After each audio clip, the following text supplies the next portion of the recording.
Hello and welcome to a new old Let's Play. I realized you probably all realize I haven't done many videos lately, and as kind of my apology, I'm going to do a Let's Play of the probably most requested thing I've had on my YouTube channel, with about 3 requests. Anyway, we're going to play the single-player campaign of Seven Kingdoms 2. Now, weirdly enough, I believe in the old version it didn't have this nation selection screen. At least I don't remember. I believe it would just pick the nation you played the last single-player game with. Also note that there are no Frightened campaigns, and there is only one campaign. I'm not sure if they plan to release another later on. If so, they probably would have with the HD release. Or if you were supposed to be able to make them later on, I don't know. I've never looked into it. The campaign is randomly generated. We'll play. Do we want Fog of War on? Nah.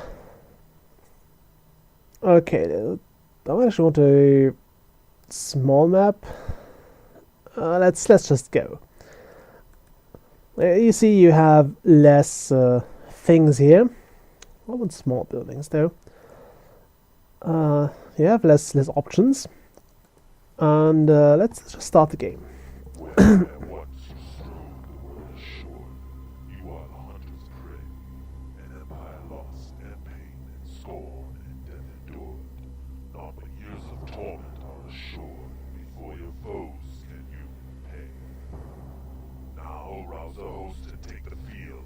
Choose men of whom canst boast. To pledge their liege, their lives, their ghost. And That was cut short. Frightened! Flee! Fear! Fire! Foes! Also, the audio might be all over the place. Do I have to click now? Yeah. So the campaign is basically this. Several frightened raider bands have been spotted just across the border. You should expect lightning raids on your towns, as the Frightened's thirst for human lives knows no bounds. Your goal is to defeat all the Frightened forces. To review your goal at any time, just press F8 on your keyboard or click on the rank button. Okay. Yeah, we don't need that. Click on the rank button. We don't have a time limit on this case, I believe. We must just hold this land against the Frightened hordes. In order to do that, we want all those to be auto attacks at, say, 70, and we want them to be granted new stuff at 80. We also start with a fair bit of that stuff. We don't need that many miners. Okay, let's equip all the cities here first. Where's Thebes? Would be here. You actually, yeah, I want you to build me a seat of power. I'm fairly sure the seat of power will prove itself more than valuable.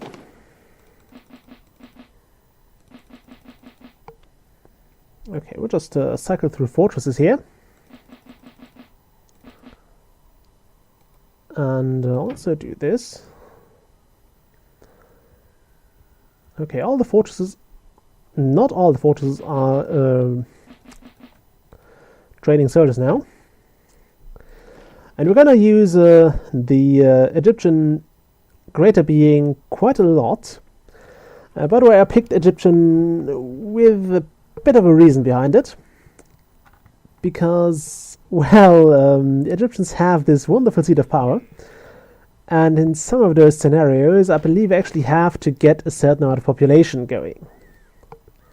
So in order to achieve that, I'm going to, use ISIS as opposed to have to conquer that scroll first and then get ISIS.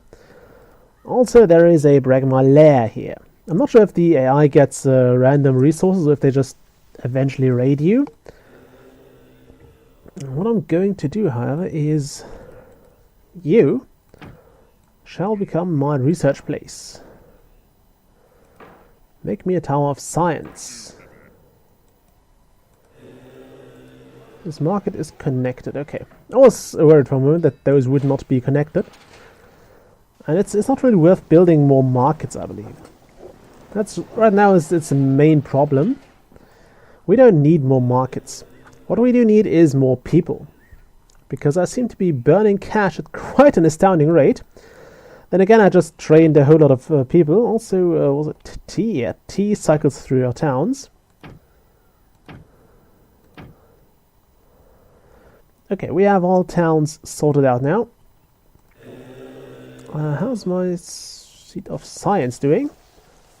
I wonder why it sets this to 11. It's kind of... Damn it! I was hoping I could research the Egyptian Atsava wagon thing, because that would have given me quite an edge over the Fritons. But we can't do that. Also, don't rely on the king being around for too long. Also, is that bug still here? I didn't want to do that. I actually want to change the sound effects volume. Cancel that for a moment. Options, do this, and return. Yeah, it's still back. So sorry for the sound effects. I can't change it, as you just saw. I could just turn it down, but I think I actually turned the sound down anyway. So, okay, I'm not sure if they will start raiding us at some point on their own. So right now we're just kind of preparing and hoping for the Seat of Power to do its thing quicker. I might actually just release some of those workers from their duty, because it's not like we're in need of that many people. Like, you can do something else. Just go become priests. Everybody become priests. The thing is, we don't have other kingdoms here, so we really don't need to produce that much. And this market is full. I suppose the factory is also full. The mine is full, so why bother? Actually, we'll go down to 3 miners, which might also work in our favor if this mine blows up, which mines tend to do at times.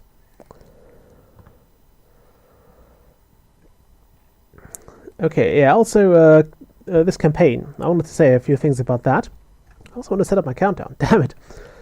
How long am I playing already? It says 4 minutes, so I'm going to do another 10 minutes here. Come on. 10. So the campaign is always randomly generated. Also, why am I doing that? Is there nothing else? Yeah, okay, fine. Fine, do that.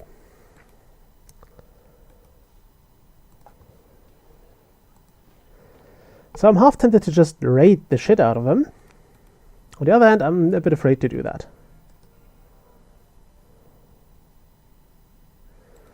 Okay, that'll do for now. I wanted to do that in order to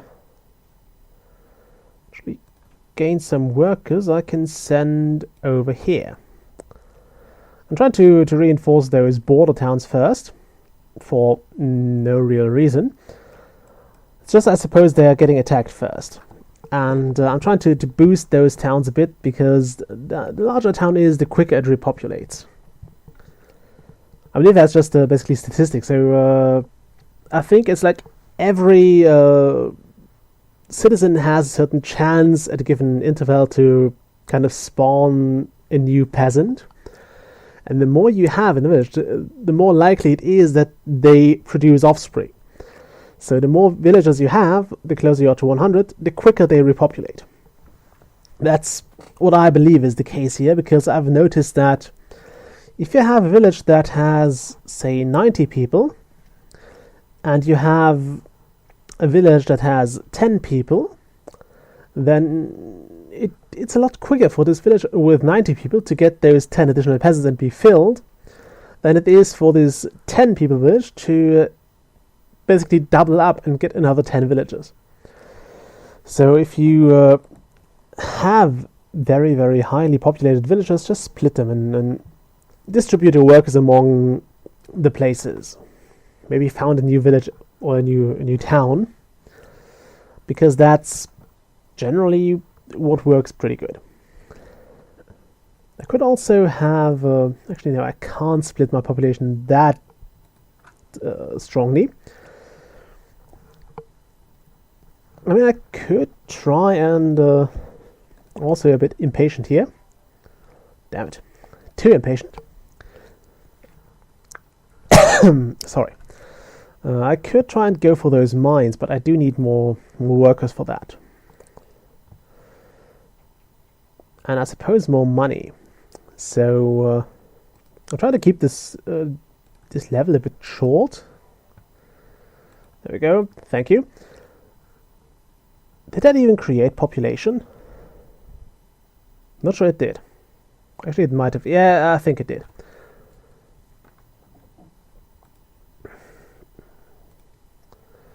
Okay, let's make a quick estimation of how many people we need.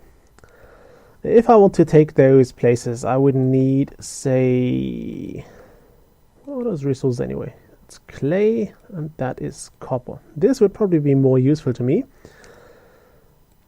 Okay, so I would like to have a full fortress, which means I need 17 people. Then I need, I suppose, 3 for the mine. And anything up to 20 for the factory, although I prefer to go with 5 for the mine and 20 for the factory. So that's 25 and 17, that's 35, 42 people. And then, of course, you want... actually, no, you don't need extra people for the village, because unlike Seven Kingdoms 1... Oh, there's the first raid that was... to be expected.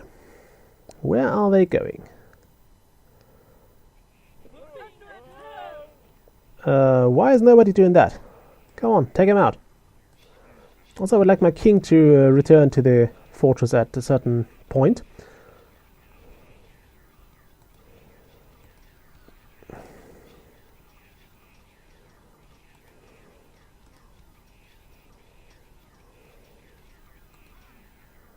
Okay, everybody retreat. I said everybody retreat. That was what I wanted. Now we have the fortress firing at them. And that should basically secure me victory here. It also gets you a fair bit of money. And we killed They're All High, it would appear. We also got a fair bit of... yeah, that's essentially the large jump in money here. And this is why I personally dislike factories sometimes. They have a tendency to blow up. Yeah. They just do. However, I came prepared and made some more villagers. So now we'll have like 5 people, and that's fine. I was kind of hoping this factory would not blow up that soon. But right now I believe it was a good choice to pick Egyptian, because it means we don't have to wait for all that to be rebuilt and to repopulate naturally. And let's automate that and go to... Let's actually stick with 5. We have 3 here and some here. Also, do I have any technologies? Only the espionage stuff I already figured out. That's fine. I don't think they made much profit in the way of golden life points there, so we should probably be able to counterattack them. The thing is, I'd rather not do it right now. Don't stop that. Also note that this is wrong. It only gives you 10 people. I say only. 10 people out of nowhere are still good, but it's still not quite as it says. If she gave you 20, that would be ridiculous. I mean, that's basically a full fortress of soldiers, plus 2 peasants. So I believe 20 would really be overkill, or over life actually, over birth, not overkill.